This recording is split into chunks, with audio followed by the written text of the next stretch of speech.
Deus existe de maneira religiosa ou foi pensando, eu acho que é mais provável que Deus existe? Ou você sente? Não, não, nenhum nem outro, né? Deus, eu quero dizer algo que não necessariamente é uma pessoa. Não. É um propósito. Isso. É um porquê. No meu caso, né? É fé, né? Fé.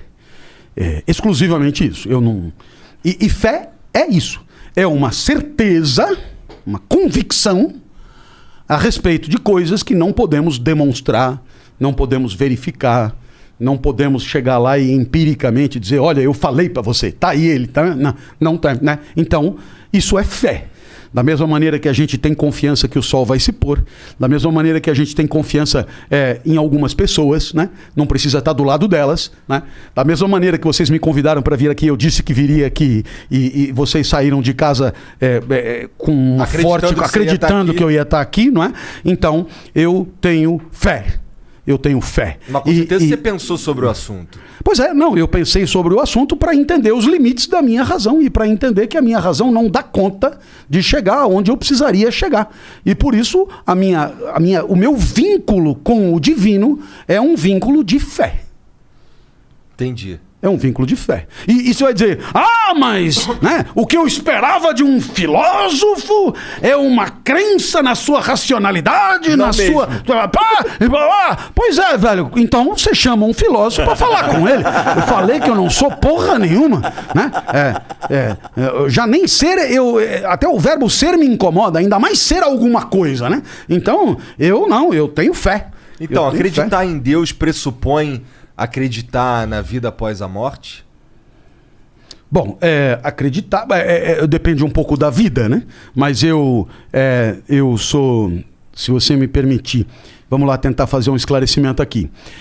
Jesus era judeu, você sabe, e Jesus, portanto, era formado numa tradição onde Deus assoprou a vida, né, no nariz do homem, e o homem deixou de ser carne e passou a ser corpo, porque o corpo é a carne mais a vida, né, que os judeus chamam de ruach, né, R-U-A-H, que é esse sopro divino, e isso nos confere a vida. Por isso, na tradição judaica, a vida é muito importante, porque é o nosso vínculo com Deus, tá certo? Então, Jesus se inscreve nessa tradição. Na sequência, no cristianismo, tipo depois de Agostinho, etc., essa tradição ela é, digamos, substituída por uma tradição proveniente dos gregos, tipo Platão, assim. Quer dizer, tem corpo, tem alma, a alma é imaterial, a alma é eterna, a alma sempre existiu e a alma vivia num mundo das ideias, no meio das verdades e piriri poró. E aí, então, o que acontece? Por alguma razão, alguém nasce, né? E aí, bom, de acordo com o mito de essa alma vai beber no rio do esquecimento, então ela esquece. Alguns bebem mais água, tem mais sede, como você vê, eu já é a 4ª garrafa, então eu me esqueci pra caralho das verdades. Nasci zerado de verdade, mas tem nego que não bebe nada e nasce bom pra cacete e tal. Então, esses são os filósofos, né? Os caras que saem da caverna e tal, coisa. Eu sou um beberrão, eu esqueci de tudo. E aí o que aconteceu? A alma fica com o corpo um certo tempo. De acordo com Platão, esse delta T de vida é um delta T complicado, porque o corpo atrapalha demais a alma. Qual é a da alma para Platão?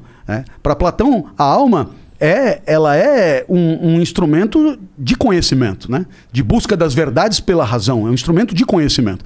É a busca de conhecimentos que sejam universais, né? Válidos para todos, né? E portanto, por exemplo, o eidos de justiça, a ideia de justiça, é a mesma desde lá até hoje para todo mundo. Essa é a ideia de Platão, né? Não é assim, eu tive uma ideia, vamos comer pizza. Não. É um pouco diferente. É alguma coisa, digamos, um conceito mesmo que se impõe universalmente, etc. Muito bem. Então, essa alma, o que ela gosta mesmo é de ir atrás das verdades. Mas tem corpo que atrapalha, tem corpo que come esfirra, tem corpo que coisa, bebe, trepa, não sei o quê, papapá, é demandante. E tem alma que passa a vida, né, decidindo o que o cara vai comer, o que o cara vai beber, o que o cara vai... Quer dizer, puta, é um destino pobre da alma. O destino rico da alma é saber que o quadrado da hipotenusa é igual à soma dos quadrados dos catetos em qualquer época, em qualquer lugar, em qualquer tempo. Então, quer dizer, o que fez Agostinho? Ele importou esse Platão para o cristianismo.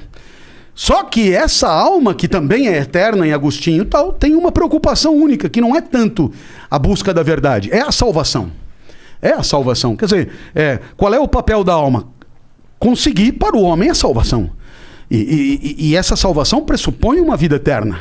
Então, dentro dessa tradição, eu tenho fé e acredito na eternidade da alma, né? E acredito, sim, que essa eternidade da alma, ela deve ter a ver com as existências, com muita coisa que a alma experiencia e vive e também decide, delibera, escolhe, etc., ao longo de uma vida terrena.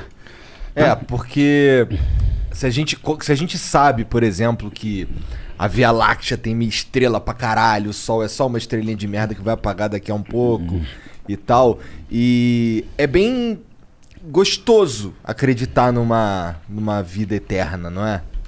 Bom, é um argumento. O seu argumento, no fundo, veja, eu gostaria demais. É tão bom que dá a impressão que não é o que é, mas é o que gostaríamos que fosse, né? Mais ou menos isso. Eu concordo, é o que gostaríamos que fosse. Mas, assim, eu penso, por que pelo menos uma vez o que gostaríamos que fosse não pode ser, não é? Gostaria muito. Gostaria pra caralho. Não, eu quero dizer o seguinte, não é que é uma estratégia de compensação. É que a gente, claro, vive aqui e a vida de carne e osso é uma luta de boxe, né? Assim, você apanha, e amanhã você apanha, né? E aí você começa a desconfiar. Você pega e fala, velho, isso aqui é feito pra se fuder. Bom, então, como seria bom ir pra um lugar incrível? Então, é um desejo? É uma ilusão? Mas pode ser também um objeto de fé. Uma convicção. E a partir daí, não tem muito o que discutir. É uma fé. Você vai dizer, desculpa, mas isso é uma fraqueza da razão. Eu falo, meu amigo, para admitir a fraqueza da minha razão, você podia ter perguntado antes, né? Eu não tenho pretensão de nada, né? E por isso eu me escoro na fé. Eu diria que a fé é extremamente importante na minha vida. Eu vou te dar um exemplo, cara. Aproveitar, já que nós estamos aqui, e também aproveitar aí esse sucesso de vocês incrível, né? Incrível, não sei porque que eu falei incrível, porque incrível Pra mim é incrível. Não tem nada de incrível, ele digamos, justificável. Agora ficou bem melhor. Vamos lá, eu em 2015 tive um problema no olho direito, então eu fui operar a retina, descolamento de retina. Você tem 2 métodos para acertar isso: silicone e gás. E o médico vira para mim e diz, e aí? Eu digo, uai, sei lá, né? Tu que é um médico, porra nenhuma, né? Ele falou, só que tem um problema, se botar o gás vai ter que ficar meio que uns 4 meses sem andar de avião. Bom, naquela época, eu sou um palestrante, eu pegava avião todo dia. E como eu já disse, sou do time que se não trabalhar não come. Então, falei, silicone, claro, o gás não rola. Então, claro, silicone. O que não me foi informado é que em um em cada 1000, o silicone é incompatível com a retina. Caralho. Então, pimba, porque eu sou bom nisso. No negativo, claro. Eu sou bom, né? Então, necrosou a retina. E não tem o que fazer. Destruiu. A retina é um papel de parede que fica no fundo do olho, que refrata a luz. O silicone destruiu. Como se fosse uma festa de criança com papel de parede de papel de seda, sabe?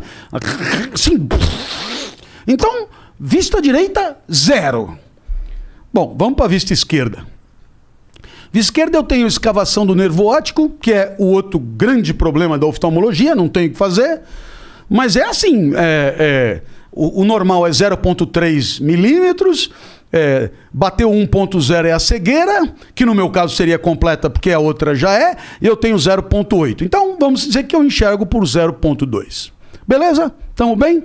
Tamo jóia. Então vamos lá. O olho direito não funciona. Nada, zero. Muito bem. Então eu enxergo 14% de uma pessoa normal. Bacana. Aí, semana passada, você vê como a fé né? Semana passada, a visão despencou. Se você já tem 14% e a visão despenca... É um problema. Não tem celular, não tem computador, não tem coisa, não tem dirigir, não tem nem atravessar a rua. Então, ontem eu fui, e eu tô... Depende um pouco do dia que vão assistir esse negócio, né? Mas nós estamos gravando aqui no dia tal, então foi ontem, né? Oftalmologista, doutora Cleide, na rua Sergipe, no bairro de Genópolis, 16 horas. Eu não estou enxergando porra nenhuma. Então, senta aí. Aí põe colírio, aumenta, dilata, coisa e tal.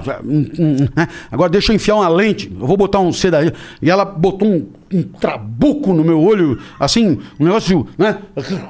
Tal coisa. Aí eu fui percebendo que ela foi ficando agoniada, angustiada, né? E aí, depois de umas 2 horas de exame, ela falou, pode sentar lá, eu já sei o que é, né? Bacana. Então eu me sentei e ela disse o seguinte, você não está enxergando porque tem uma secreção que tampou.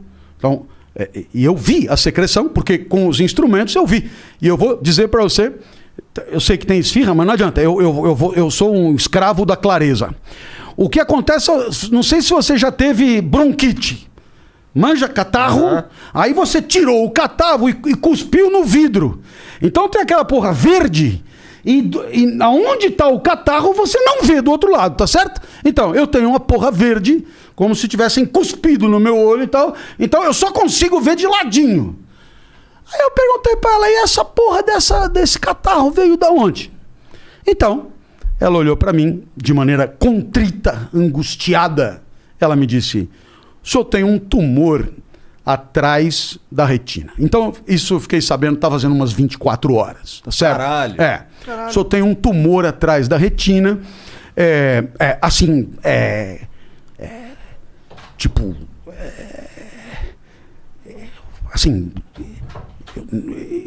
eu espero que você entenda que qualquer tentativa de tirar o peso e a gravidade seria leviano da minha parte. Então, eu estou dizendo o que você tem condição de encarar o problema, né? E entender que é um tumor, está atrás da retina, assim, portanto, é complicadíssimo porque qualquer intervenção tem que mexer na retina, o senhor já sabe o que acontece quando a gente mexe na retina, e ainda, bom, no caso de ser, dependendo do tipo do tumor, enfim, é oncologia, é quimioterapia, é radioterapia, é câncer no olho. O que eu repito, não é muito comum, né? Talvez você não conheça ninguém que tenha câncer no olho, e parar. Fiquei olhando, né? E ali, meu amigo, eu entendi que eu tinha mais um tempinho para enxergar alguma coisa, para ver a cara dos meus filhos, né? Para ver o pôr do sol mais algumas vezes, mas que, na melhor das hipóteses, eu não enxergaria mais. Na melhor das hipóteses, né? Eu não enxergaria mais. Saí dali e eu tinha uma palestra para dar 20 horas. Então, claro, aquelas pessoas do escritório com quem eu falei, sabe, já estou ligando para cancelar. Falei, não, como cancelar? Você vai cancelar a palestra e você vai viver do quê? Porque sou eu que te pago. E eu pago você do dinheiro que ele me paga, né? Não, mas... Não, nós vamos lá dar a palestra, eles não vão nem notar. Ah, bom, então eu vou cancelar amanhã. Não, por quê vai cancelar amanhã? Não, pelo menos o Flow eu vou cancelar, porque, né? Isso aí, o seu argumento cai por terra. Não é? Eu peguei e falei, não foi você que marcou com os caras? Foi. Então eu vou lá e ainda vou falar do problema, porque é uma maneira que eu tenho de pôr pra fora, etc e tal. Meu amigo, você acha que se não tivesse fé, se você acha que eu ia estar aqui fazendo graça disso? Não, cara, não. As coisas estão aqui, elas estão acontecendo, elas estão rodando, eu vou levantar o peito, eu vou bater de frente, eu vou continuar brigando, eu vou apanhar ainda mais. Não pensa você que ficou nas 6 cirurgias desse olho, com 8, 10 instrumentos cirúrgicos no olho, aqui vai ser de fuder, mas não importa. Por quê? Porque o jogo não acaba aqui. Se o jogo acabasse aqui, era de se jogar do 8º andar. Mas o jogo não acaba aqui.